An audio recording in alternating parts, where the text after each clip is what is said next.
Report में बाकायदे जिक्र किया इस बात का, और शायद व्यक्तिगत रूप से भी, कि ये नेतृत्व की असफलता है। यानी कि हिमाचल प्रदेश में जो कांग्रेस पार्टी की सरकार बनी है, वो बहुत बड़ा बहुमत होने के बावजूद भी सभी नेताओं का विश्वास जीतने में, सभी नेताओं को साथ चलाने में नाकामयाब रही है।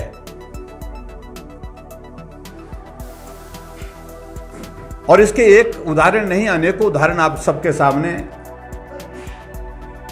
कई बार देखने को मिले।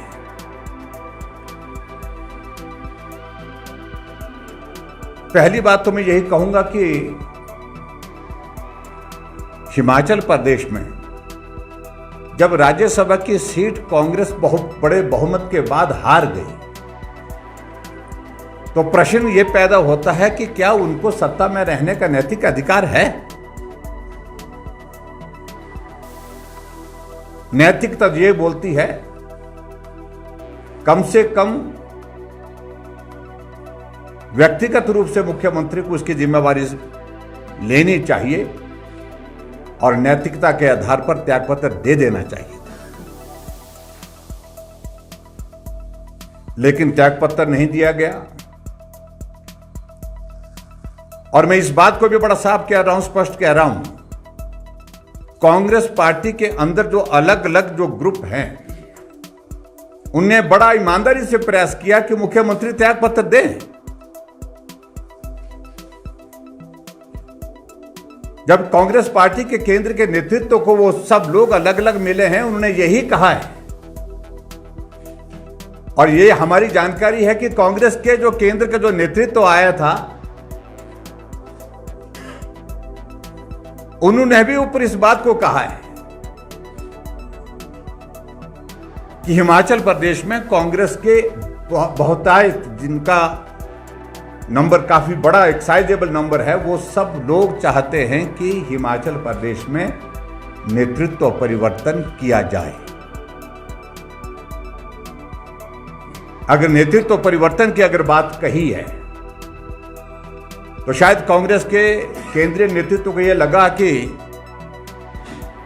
हालात वर्तमान के इस प्रकार के नहीं है, क्योंकि तुरंत उसके पश्चात लोकसभा का चुनाव है और लोकसभा के चुनाव को ध्यान में रखते हुए अभी करना उचित नहीं होगा।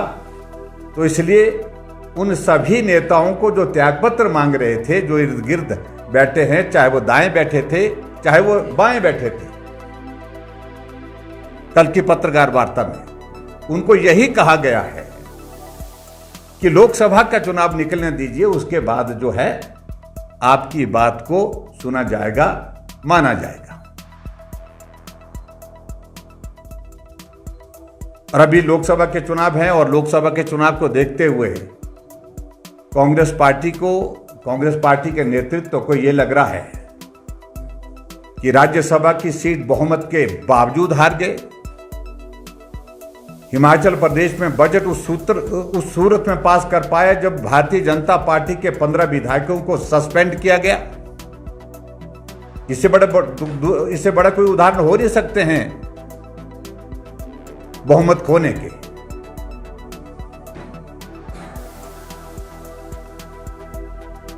आने वाले लोकसभा के चुनाव में कहीं फिर हार हो गई, और लोकसभा के साथ जो उपचुनाव में कहीं हार हो गई, तो बहुत मुश्किल होगा। और जिस प्रकार से आदरणीय प्रधानमंत्री नरेंद्र मोदी जी के नेतृत्व में पूरे देश भर में एक वातावरण बना, एक लहर बनी है, जो कि नारा दिया गया है अब की बार 400 पार। और पिछले कल आप लोगों ने सुना होगा, देखा होगा, जो एबीपी का सी वोट सर्वेक्षण जो आया है, सर्वे आया है, उसकी रिपोर्ट आई है। जो 400 पार का अगर नारा दिया है, 400 पार के हम करीब उस सर्वे में दिखे, और उसमें हिमाचल प्रदेश का विशेष तौर से उसमें जिक्र हुआ कि चारों सीटों पर भारतीय जनता पार्टी बहुत बड़े बहुमत के साथ जीतने वाली है। 63% वोट भारतीय जनता पार्टी को पड़ने की संभावना है। 33% वोट जो है वो कांग्रेस पार्टी को मिलने की संभावना है। चारों सीटों पर भारतीय जनता पार्टी की जीत होने की प्रबल संभावना है। और स्वाभाविक रूप से इस प्रकार की जब रिपोर्ट्स आती हैं तो कांग्रेस पार्टी का जो नेतृत्व है और भी परेशान होता है, विचलित होता है। और उस कारण से आपने लोगों ने पिछले कल सारी परिस्थिति वो देखी है।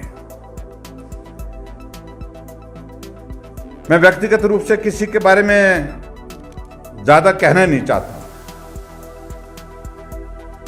कुछ बातों का जिक्र उन्होंने हमारे मित्रों ने पिछले कल किया है।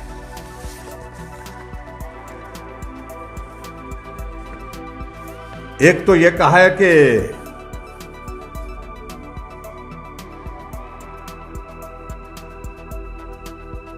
जो महिला सम्मान निधि है वो हम गारंटी के रूप में उसको पूरा कर चुके हैं। मित्रों, ये बड़ी हैरानी की बात है। कहां मिली, किसको मिली, कब मिली? 1500 रुपए देने की जो बात उन्होंने विधानसभा के चुनाव से पहले कही थी, फॉर्म भरे गए थे, 15 महीने बीत गए, लेकिन उसके बावजूद किसी को मिले नहीं। और अब फिर से फॉर्म भर करके लोकसभा के चुनाव में फिर भी हमारी मातृशक्ति को, हमारी माताओं बहनों को फिर से उनको ठगने की, उनको गुमराह करने की कोशिश की जा रही है। और ऊपर से इस बात का आरोप हमारे सिर पर लगाने की कोशिश हो रही है कि भारतीय जनता पार्टी के जयराम ठाकुर वो जाकर के चुनाव आयोग में शिकायत करने के लिए गए। स्वाभाविक रूप से हमारा यह कहना है,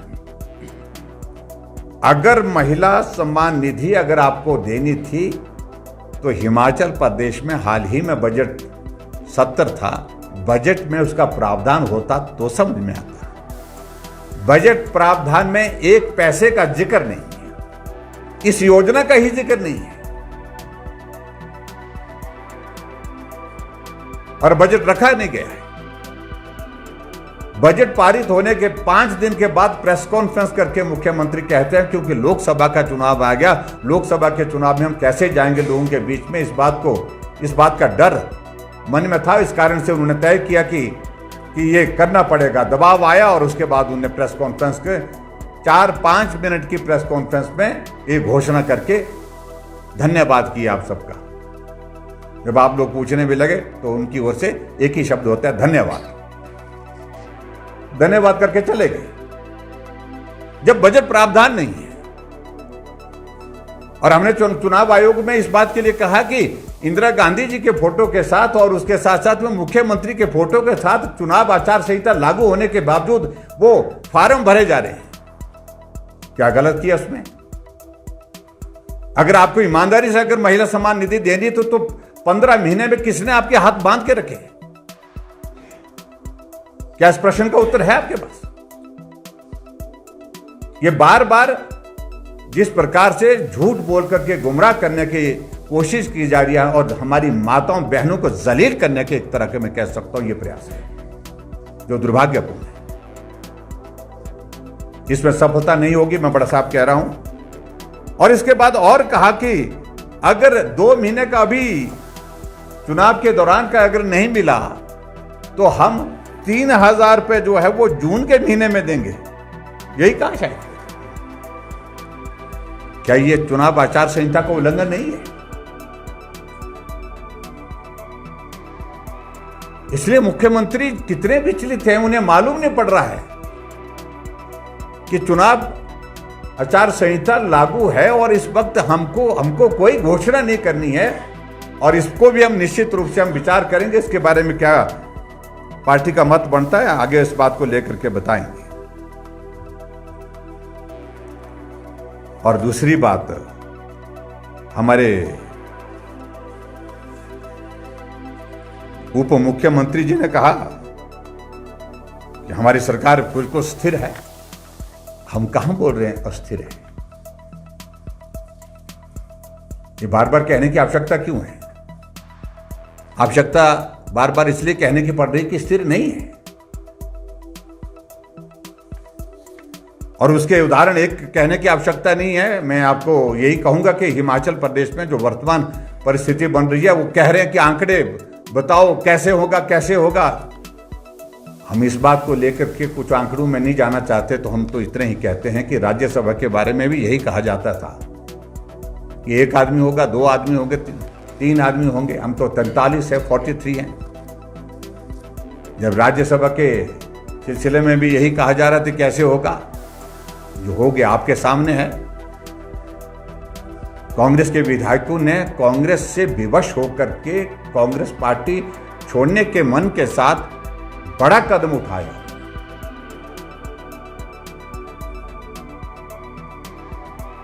और ये सरकार की कमजोरी है, सरकार की नाकामयाबी है। इस बात को लेकर के मैं बड़ा साफ कहना चाहूंगा। और इसके बाद आगे बढ़कर के एक और चीज करने की कोशिश की।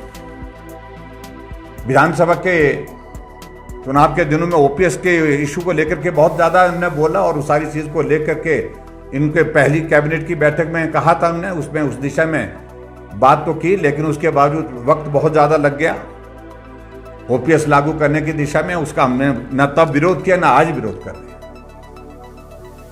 अब दहशत पैदा करने की, डर पैदा करने की कोशिश की जा रही है कर्मचारियों के बीच में कि अगर भारतीय जनता पार्टी की सरकार बनेगी तो बंद कर देंगे। राजस्थान में भारतीय जनता पार्टी की सरकार बनी, अभी तक तो बंद नहीं की है। और दूसरी बात, हम मुख्यमंत्री जी को एक बार फिर से कहना चाहते हैं कि हम उस तरह की बदले की भावना के साथ काम करने वाले लोगों में से नहीं हैं। जिस प्रकार से आपने हिमाचल प्रदेश में 1000 संस्थान चले हुए, खुले हुए संस्थान सेवाएं दे रहे थे वो लोगों को, ग्रामीण क्षेत्रों में, दूर दराज के इलाके में उन संस्थानों को बंद किया है।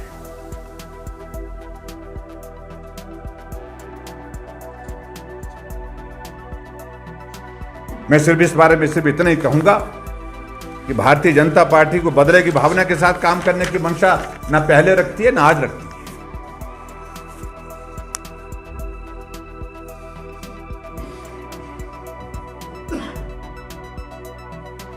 और खास तौर से बार बार कहते रहे कांग्रेस के वो नेता कि जयराम ठाकुर को लोकप्रिय सरकार जो चुनी गई है उसको अस्थिर करने के लिए माफी मांगनी चाहिए। हमने कहा कि भाई हमने अस्थिर करने के लिए क्या किया, हमने तो कुछ नहीं किया।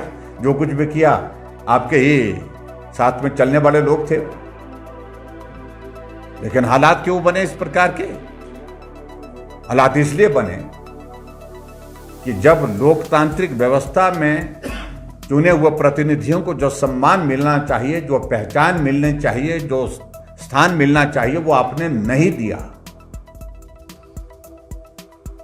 चुने हुए प्रतिनिधि दरकिनार करके अपने साथियों और मित्रों के साथ बैठ करके आप सरकार चलाने लगे। जो ना किसी वार्ड के मेंबर हैं, ना किसी चुने हुए व्यवस्था के अंतर्गत लोकतांत्रिक व्यवस्था से आए हुए, लेकिन कैबिनेट दर्जे के साथ सरकार चला रहे हैं। और इस बात को लेकर के उन मित्रों ने इस प्रकार का कदम उठाया है। और इसमें किसी व्यक्ति का, और खासतौर से हमारे ऊपर बार बार ये जो बात कहे जा रही कि जयराम ठाकुर ने किया, जयराम ठाकुर ने किया, बहुत याद कर रहे हैं आजकल, बहुत प्यार आया आजकल। मैं उनका आभारी भी हूं उस बात के लिए। तीनों नेता यहां पर प्रेस कॉन्फ्रेंस में बार बार कह रहे थे। मैं यही कहूंगा कि भारतीय जनता पार्टी लोकतांत्रिक व्यवस्था में विश्वास करती है। और हिमाचल प्रदेश में जो 6 उपचुनाव जो लोकसभा के चुनाव के साथ घोषित हुए हैं, और इसके अतिरिक्त 3 उपचुनाव होने की संभावना से मना नहीं किया जा सकता है। 3 निर्दलीय विधायकों ने त्यागपत्र देकर के विधानसभा अध्यक्ष महोदय जी के पास दे रखे हैं। और वह मामला सुप्रीम कोर्ट, ये हाई कोर्ट में है। इस बारे में मैं ज्यादा कहना नहीं चाहता हूं, लेकिन मुझे इस बात को लेकर के अफसोस जरूर है कि सरकार के दबाव में विधानसभा के अध्यक्ष इस कदर हैं कि उन्होंने व्यक्तिगत रूप से सौंपे हुए जो उनके पास त्याग पत्र अभी तक स्वीकार नहीं किए हैं। जबकि रूल्स में जो प्रोविजन है और सुप्रीम कोर्ट की जजमेंट भी बड़ी क्लियर है, कोई विधायक व्यक्तिगत रूप से विधानसभा अध्यक्ष को अगर त्याग पत्र देते हैं तो उसमें कोई भी क्लैरिफिकेशन, कोई भी वेरिफिकेशन करने की आवश्यकता ही नहीं है, वो तत्काल स्वीकार किए जाने चाहिए। मैं उम्मीद करता हूं कि बहुत जल्दी उस बारे में भी कोई निर्णय होगा।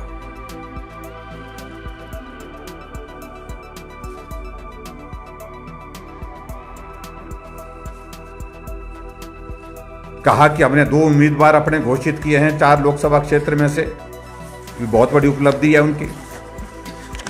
भारतीय जनता पार्टी ने 4 उम्मीदवार घोषित कर दिए हैं और मुझे उम्मीद है कि चुनाव आने तक जो है वो घोषित कर देंगे बाकी उम्मीदवार जो बचे हैं। बहुत जटिल प्रक्रिया, सघन प्रक्रिया का दौर में से गुजर रहे हैं जो चुनाव की उनके कैंडिडेट की जो सिलेक्शन का प्रोसेस है। कोई चुनाव लड़ना नहीं चाहता है। अब हमारे कुछ एक मित्रों का मैं जिक्र करना नहीं चाहता हूं, वो घर बैठे कभी सोशल मीडिया में, कभी हमारे घर में दूरबीन लगा करके ना देखे, हम तो देख ही नहीं रहे हैं। घोषणा की है बाढ़ प्रभावित लोगों के लिए, अभी तक उसमें से कितना पैसा दिया और उसमें स्टेट शेयर कितना है। जो भी कुछ लोगों को बुला करके वहां पर राशि दी है, वो राशि है जो हिमाचल प्रदेश को केंद्र सरकार ने 1800 करोड़ रुपए जो है हिमाचल की मदद के लिए दिए, उस बाढ़ से प्रभावित परिवारों के लिए।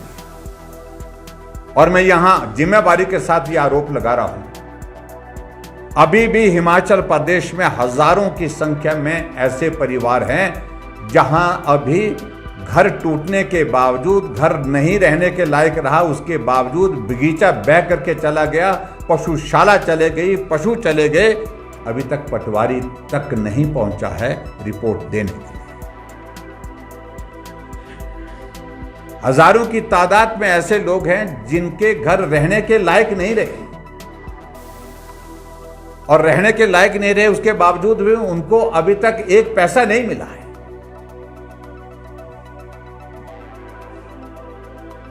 अगर जिन लोगों को पैसा दिया गया हिमाचल प्रदेश में, वो पैसा है जो केंद्र सरकार ने हिमाचल प्रदेश में इस बाढ़ के दौरान प्रभावित परिवारों के लिए दिया है, वो पैसा है।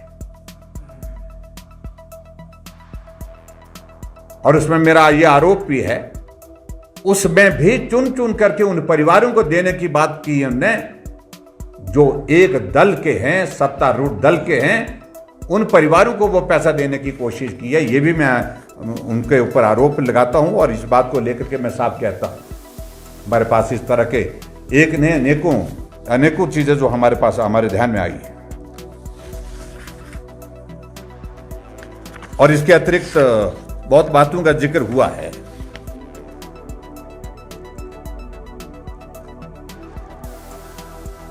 नेता प्रतिपक्ष दिन में सपने देख रहे हैं, ऐसा उनकी भाषा का मैं देख रहा था। मैं उसमें ज़्यादा कहना नहीं चाह रहा हूँ। सपने में आज तक नहीं देखे, हमने नींद में भी नहीं देखे, दिन में तो बात छोड़िए। हम काम पर विश्वास करते हैं और काम में विश्वास करने के बाद जो है हम कर्म करते हैं, फल की इच्छा छोड़ देते हैं। और मुझे मालूम नहीं है मुझसे क्या उम्मीद रखते हैं। मैं विपक्ष का नेता हूं और विपक्ष के नेता होने के नाते मेरा ये दायित्व तो है कि सरकार गलत करती है तो मैं उस पर आवाज उठाऊं। यह एक लोकतांत्रिक व्यवस्था के अनुरूप जो है एक दायित्व का निर्वहन में कर रहा हूं। अगर सरकार ठीक नहीं चल रही है, सरकार आपके लड़खड़ा रही है, तो उस पर हम तमाशा तो नहीं देख सकते हैं। हम जो कह रहे हैं, हम झूठ बोल रहे होते तो भी समझ में आता है।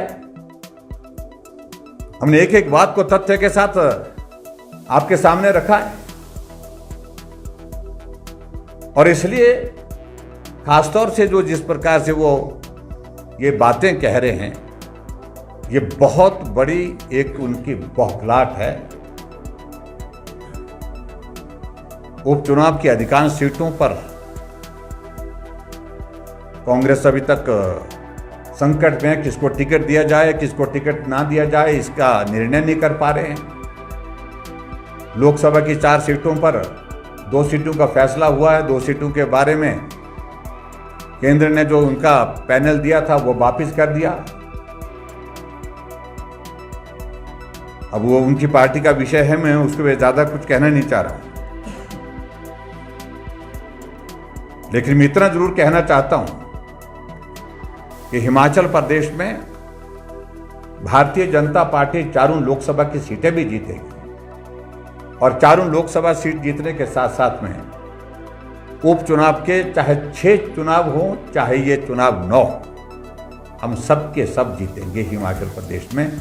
इस बात को मैं कह रहा हूं क्योंकि कांग्रेस का 15 महीने का कार्यकाल इतना निराशाजनक रहा है, इतना निराशाजनक रहा है कि जग हंसाई हो गई। बहुत बड़ी बड़ी बातें, एक भी योजना हिमाचल प्रदेश की जनहित में आज की तारीख में हम देख रहे हैं कि लोगों के बीच में जाकर के अगर पूछें तो एक भी योजना का जिक्र नहीं कर सकते।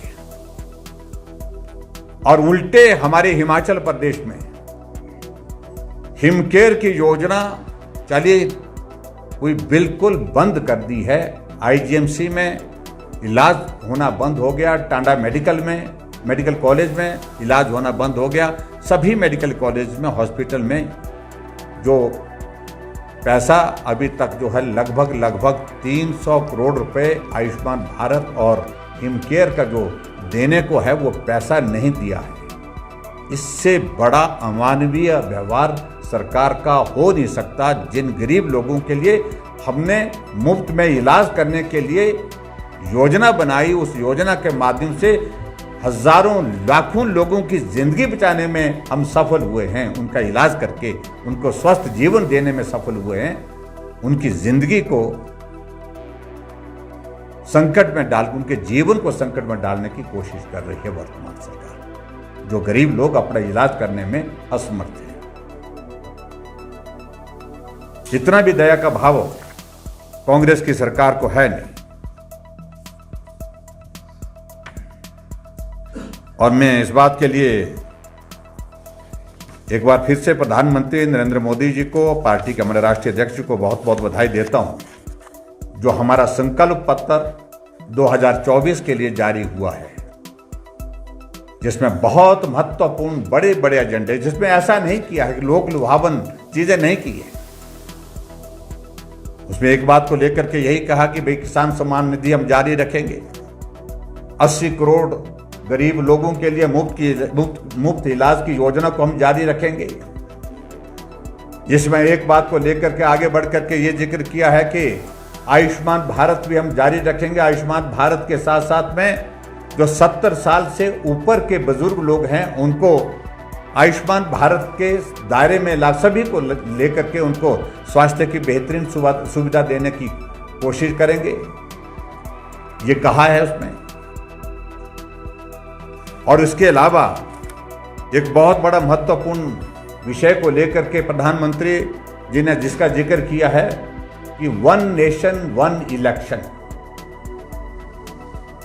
ये आने वाले समय में 5 सालों में हमारा एक लक्ष्य होगा। उस दिशा में किस प्रकार से सबको हम सहमति की दृष्टि से इकट्ठा ला सकते हैं, क्योंकि लाखों करोड़ रुपए का खर्च हो रहा है और लाखों करोड़ रुपए का खर्च को कैसे हम बचाया जा सके और समय को भी कैसे बचा सके, उस दृष्टि से एक प्रयत्न करने की बात उन्होंने कही कि इस तरह से हम प्रयत्न करेंगे। और हमें इस बात को लेकर के ये भी प्रसन्नता है कि इन 10 वर्षों में 25 करोड़ गरीब लोगों को गरीबी रेखा से ऊपर लाने की में जो हमने सफलता की है आदरणीय प्रधानमंत्री जी ने। और इसके साथ साथ में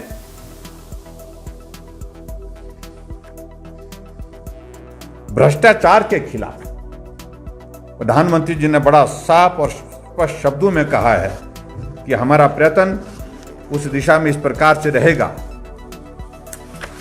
कि 10 सालों में पूरे देश में एक बात को देखा होगा कि 10 वर्षों का कार्यकाल बीत जाने के बावजूद भी एक भी भ्रष्टाचार का आरोप नरेंद्र मोदी जी की सरकार के ऊपर नहीं है। अन्यथा आरोप तो सरकारें जो पहले रही हैं, 1,76,000 करोड़ रुपए का घोटाला, 30,000 करोड़ रुपए का घोटाला, हर तरह का घोटाला, यहाँ भी घोटाला वहाँ भी घोटाला, यानी कि भ्रष्टाचार को रोकने के लिए बहुत कारगर कदम उसमें उठाए हैं। इस बात के लिए प्रधानमंत्री जी ने एक कमिटमेंट के साथ जो बात कही है उस बात को पूरा आने वाले समय में भी लागू करेंगे, ये भी बात कही है। इसके बाद मित्रों, मैं बहुत सारी चीज़ों का अब जिक्र करूं, मैं उस सारी चीज़ में आवश्यकता महसूस नहीं करता हूं। एक दशक नरेंद्र भाई मोदी जी के नेतृत्व में पूर्ण हुआ है। बहुत बड़ी उपलब्धियां, राम जन्मभूमि पर भव्य मंदिर के निर्माण के बाद प्राण प्रतिष्ठा का कार्यक्रम संपन्न। आज लाखों लोग भगवान रामचंद्र जी के वहां जन्म स्थान पर उस भव्य मूर्ति का दर्शन करने के लिए जा रहे हैं। देश के नहीं विदेश के भी लोग जा रहे हैं। यह हमारे लिए बहुत बड़ा प्रसन्नता का विषय है। धारा 370 समाप्त हुई और धारा 370 समाप्त होने के साथ और भी जो बहुत बड़े मुद्दे थे, जिन मुद्दों को लेकर के जो कमिटमेंट्स के रूप में कही गई थी, यूनिफॉर्म सिविल कोड लागू करने की दृष्टि से प्रधानमंत्री जी ने कहा कि इसको निश्चित रूप से इस काम को हमने लोकसभा राज्यसभा में पारित करने के बाद अब इसको पूर्ण रूप से लागू करने की दिशा में काम करेंगे। महिलाओं के लिए आरक्षण 33%, ये भी आने वाले समय में बहुत जल्दी आपको देखने को मिलेगा, क्योंकि लोकसभा राज्यसभा में ये बिल पारित हो चुका है। इस प्रकार के बहुत बड़े मुद्दों पर हमारी बात पूरी हो गई। और सबसे बड़ी बात, जो भारत 2014 से पहले दुनिया की इकोनॉमी के इसमें आकलन में 10वें स्थान पर रहता था, आज वो 5वें स्थान पर आ गया और 5 वर्षों के बाद तीसरे स्थान पर लाने की जो कमिटमेंट जो की है, उस कमिटमेंट को पूरा करेंगे। यानी कि मोदी जी की गारंटी पूरा होने की गारंटी, ये मैं कहना चाह रहा हूँ। और वर्तमान में जो हिमाचल प्रदेश में जो कांग्रेस पार्टी की गारंटियों का जिक्र करने के लिए मैं समझता हूँ कि बार बार आप सबके बीच में आवश्यकता नहीं है। लोगों के बीच में उन गारंटी को हम जरूर याद कराते रहेंगे। और जो बोल रहे हैं कि हमने 5 गारंटी पूरी की, सही मायने में गारंटी एक भी पूरी नहीं हुई, ये मैं कहना चाहता हूँ। और जो हिमाचल प्रदेश में बार बार आरोप लगा रहे हैं कि हमारी सरकार को अस्थिर करने की कोशिश की, हम अस्थिर नहीं कर रहे हैं। हम बिना अस्थिर किए सरकार ही हटा देंगे जब चुनाव का परिणाम आएगा। चारों लोकसभा सीट पर भारतीय जनता पार्टी जीतेगी।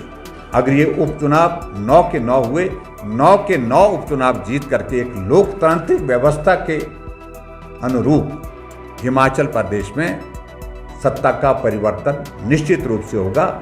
हम सरकार ऐसे वैसे नहीं गिराने की आवश्यकता महसूस करते हैं और ना ही हमने किया है। एक लोकतांत्रिक व्यवस्था के अंतर्गत जब जनादेश आएगा तो निश्चित रूप से सरकार हिमाचल प्रदेश में कांग्रेस की रहेगी।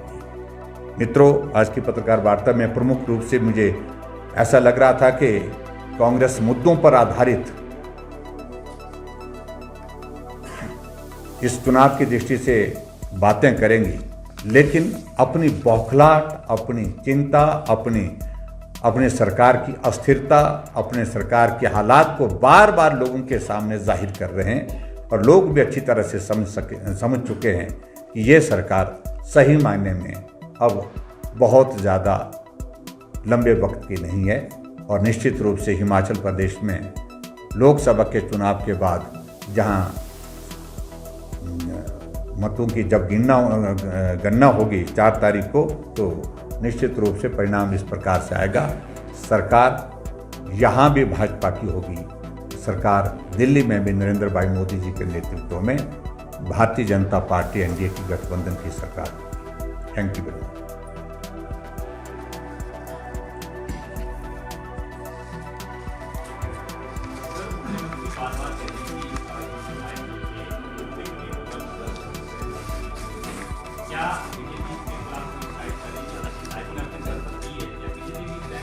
देखिए, उसमें निजी रूप से विधायकों ने तय किया, इसमें हमको पार्टी के इसकी आवश्यकता नहीं। फिलहाल हम अपने स्तर पर ही सारी चीज़ को देखेंगे। कानूनी रास्ता उन्होंने अपनाया है और उसमें से एक विधायक ने तो क्रिमिनल डेफेमेशन का केस भी कर दिया है, सुधीर शर्मा जी ने, और बाकी ने सबने नोटिस भेजा है।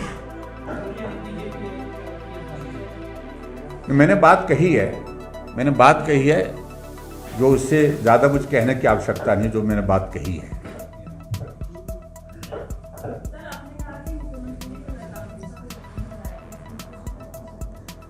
निश्चित रूप से हम विचार कर रहे हैं कि जो उन्होंने कहा है वो उस परिधि में आता होगा तो निश्चित रूप से शिकायत करेंगे। 1500 को लेकर सर मुख्यमंत्री कह रहे हैं कि जब किसान सम्मान निधि योजना चल रही है, उससे 6,000 किसानों को आ रहे हैं, हमने लाहौल स्पीति में पहले इसको कर दी थी, इसको आगे बढ़ाया गया है, तो हमारी स्कीम में क्या दिक्कत है? देखिए, किसान सम्मान निधि बजट का हिस्सा थी और इसमें महिला सम्मान निधि उनके ध्यान में क्यों नहीं आई जब बजट हिमाचल प्रदेश में प्रस्तुत किया गया था, उसमें बजट प्रावधान क्यों नहीं रखा? एक बात। और बजट पारित होने के बाद 5 दिन के बाद मात्र प्रेस कॉन्फ्रेंस करके घोषणा की गई और आनन फानन में फार्म बनाए गए, फार्म भरने की प्रक्रिया शुरू की, क्योंकि चुनाव आचार संहिता लग गई और चुनाव आचार संहिता लगने के पश्चात ये लोगों को गाड़ियों में ढो करके जो है वो पंचायत में, तहसील वेलफेयर के ऑफिस में और उसके बाद जो लोक मित्र केंद्र है वहाँ पर पहुँचा रहे थे महिलाओं को और उनसे फार्म भरवाए जा रहे थे। वो हमारा ये मानना है वो आदर्श चुनाव आचार संहिता का उल्लंघन है, उस परिधि में आता है, इसलिए हमने शिकायत की। अगर पैसा देना था आपने कमिटमेंट तो ये की थी कि कैबिनेट की पहली बैठक में हम करेंगे इसका फैसला। आप देखिए, मुकेश अग्निहोत्री की भाषण सुनिए, कैबिनेट की पहली बैठक में सरकार बनने के बाद 1500 रुपए हर महिला के खाते में आना शुरू हो जाएगा, ये कहा था। 15 महीने तक किसने हाथ बांध रखे थे? आखिरकार किस प्रकार कितना झूठ बोलेंगे? और वर्तमान मुख्यमंत्री की परिस्थिति यह है कि झूठ बोलने की कला, और मैं कह रहा हूं कि इतना सम्मानजनक स्थिति में वो अपने आप को झूठ बोलने में पाते हैं, पता नहीं क्या उनको अनुभव होता है, क्या लगता है उनको, और उसमें कतई भी उनको थोड़ा सा भी नहीं लगता कि मैं जो बोल रहा हूँ मैं सत्य नहीं बोल रहा हूँ, मैं झूठ बोल रहा हूँ। जो भी बोला है झूठ बोला है। विधानसभा के अंदर झूठ बोला है, विधानसभा के बाद झूठ बोलने की आदत है, तो इसलिए सब लोग जानते हैं। और वर्तमान सरकार जिस प्रकार से 15 महीने के कार्यकाल में पूर्ण रूप से हर फील्ड में असफल हुई है, जो विधायकों ने भी बोला उनके और उनकी पार्टी के वरिष्ठ नेताओं ने भी बोला है, और उनको इस बात को समझना चाहिए।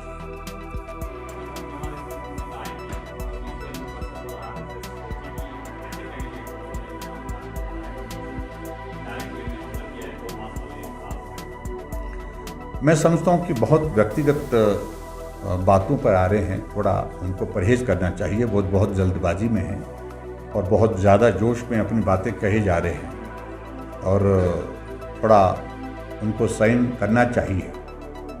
मैं एक ही प्रश्न अगर उनसे पूछूं, सब लोगों से, कांग्रेस के नेता, ये कांग्रेस की नेत्री ने जब कंगना रणावत जी को पार्टी ने, हमारी भारतीय जनता पार्टी ने उनको कैंडिडेट घोषित किया, सोशल मीडिया में एक टिप्पणी की थी और उस टिप्पणी पर जब बवाल खड़ा हुआ, मंडी को जिस तरह से प्रस्तुत करने की कोशिश की देश और दुनिया के सामने, जिस पर मंडी के लोगों ने भी आपत्ति जाहिर की, मंडी को अपमानित किया। मंडी मांडव ऋषि की धरती है, इसलिए मंडी इसका नाम पड़ा है। और जिस प्रकार से उनने भाव व्यक्त किए इसको बदनाम करने के लिए उस महिला नेत्री जो कांग्रेस की है, सुप्रिया जी, हाँ सुप्रिया श्रीनेत जो है वो, उनको बहुत ज़्यादा बोलने की आदत है। तो उसके बाद उनने अपने सोशल मीडिया हैंडल से उसको डिलीट कर दिया और कहा कि मेरे सोशल मीडिया हैंडल के जो है एक्सेस बहुत सारे लोगों के पास है। अगर बहुत सारे लोगों के पास है तो उनको इस बात को देखना चाहिए था किसने वो इस्तेमाल किया है, उसके खिलाफ मामला दर्ज किया। और इस सिलसिले में अगर मैं इनको पूछूं, हिमाचल प्रदेश के नेताओं को, उन्होंने तो कही बात, तो हिमाचल प्रदेश के नेताओं ने इनका क्या कहना है? क्या मंडी के बारे में आपका भाव वही है? क्या मंडी के बारे में जिस प्रकार से जो टिप्पणी की है, जो आपकी जो कांग्रेस पार्टी की नेत्री ने की, उसी भाव के साथ आप सोचते हैं क्या? और महिला के बारे में आप उस प्रकार से बात करते हैं क्या? तो ये सारी चीज़ का मुझे लगता है कि उनको जवाब देना चाहिए, उनका जवाब आता नहीं है। एक तरफ से विक्रमादित्य जी, कंगना जी को मेरी बड़ी बहन है, अगर बड़ी बहन है तो बड़े बहन के उस रिश्ते का सम्मान उनको करना चाहिए, बार बार व्यक्तिगत टिप्पणियां नहीं करनी चाहिए।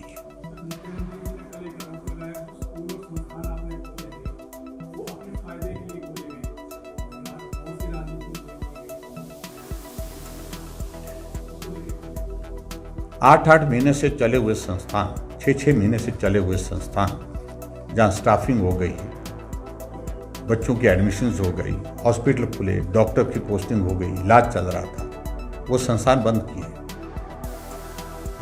बंद किए और निश्चित रूप से उसकी कीमत अब इस लोकसभा के चुनाव में भुगतनी पड़ेगी। जहाँ जहाँ भी जाएंगे, जहाँ संस्थान बंद किए हैं, वो कांग्रेस से पूछेंगे इस बात को कि जो खुले हुए संस्थान थे हमारे,